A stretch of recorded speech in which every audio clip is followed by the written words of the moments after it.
Also a very good morning for those Americans waking up free and back home. They arrived at Joint Base Andrews outside Washington overnight after their long ordeal in Russia. Former Marine Paul Whelan and Wall Street Journal reporter Evan Gershkovich reunited with their families. Take a look at the Wall Street Journal's front page right here this morning, celebrating Evan's freedom. Incredibly powerful. The Americans are now in San Antonio this morning at Brooke Army Medical Center as they take the first steps to returning to their lives. We're going to get to that in just a minute, but we begin with Chief White House Correspondent Mary Bruce with all the details on how this all came together. Good morning, Mary. Good morning, Rebecca. Well, overnight, those emotional and enthusiastic reunions on the tarmac, moments of pure joy and elation made possible by painstaking negotiations and the power of diplomacy. The president saying it represents the essence of who we are as a country. Early this morning, the three Americans wrongfully detained in Russia arriving safely in Texas to begin the next phase of their journey. I'm glad I'm home. Yeah. I'm never going back there again. The three now set to undergo medical evaluations after being in Russian custody, some for months, others for years. Just hours before, an emotional moment as the three Americans touched down back home on U.S. soil. First off, former Marine Paul Whelan. After 5.5 years in captivity, a salute. Wall Street Journal reporter Evan Gershkovich smiling, appearing a bit in awe, with a giant hug for his mom.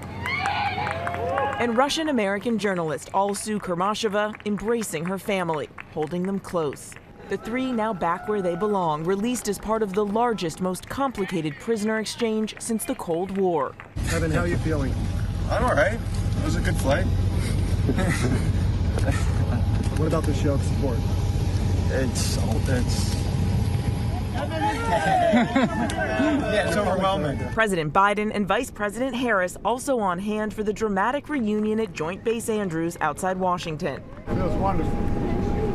Long time in coming. Their journey to freedom beginning with this bus ride to the tarmac in Russia. Gershkovich seen appearing to crack a smile after nearly 17 months in Russian captivity. Then the tense handoff on this tarmac in Turkey, the sweeping deal involving 24 prisoners and at least 6 different countries. Shortly after the swap was complete back in Washington, the president breaking the good news to their families gathered in the Oval Office, then picking up the phone. Can you hear me? It's Joe Biden.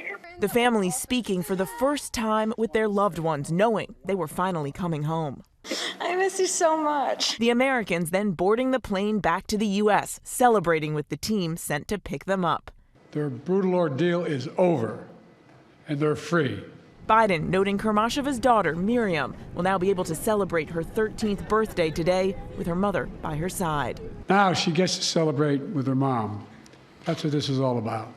Families able to be together again, like they should have been all along. The president saying the deal shows the power of diplomacy. The deal that made this possible was a feat of diplomacy and friendship. Friendship. Multiple countries helped get this done.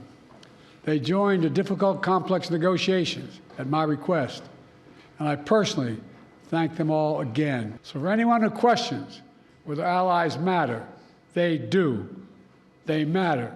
Biden directly involved in the negotiations, personally enlisting the help of foreign leaders. Even an hour before he announced he would not seek re-election, Biden on the phone, trying to get this deal over the finish line. But until that moment, when they were in U.S. custody, officials on pins and needles. Biden's national security advisor Jake Sullivan, who is deeply involved in negotiations, emotional and relieved. Today, excuse me. Today was a very good day. And a day long in the making. Whelan's twin brother David exclusively telling ABC News the family worked tirelessly for this moment, with Paul left out of 2 prior deals. I didn't really allow myself to believe that it was going to happen until I saw that announcement by the White House. And of course, we're overjoyed. While in prison, Gershkovich honing his formal Russian language skills, reading famous Russian literature, even working on a book. After months of waiting and advocating on his behalf, the Wall Street Journal newsroom erupting in cheers at the news of his release. And sharing this remarkable detail before his release, an audacious request. The dogged reporter asking Russian President Vladimir Putin for an interview. He has a sense of humor, a sophisticated sense of humor that serves up his captor with basically a message that you never really imprisoned me. But Putin would not agree to return the Americans without the release of a few key Russian criminals in exchange. The Russian president seen welcoming 8 of them back home, including the man Putin insisted had to be a part of this deal, Vadim Krasikov, a convicted murderer and Russian hitman.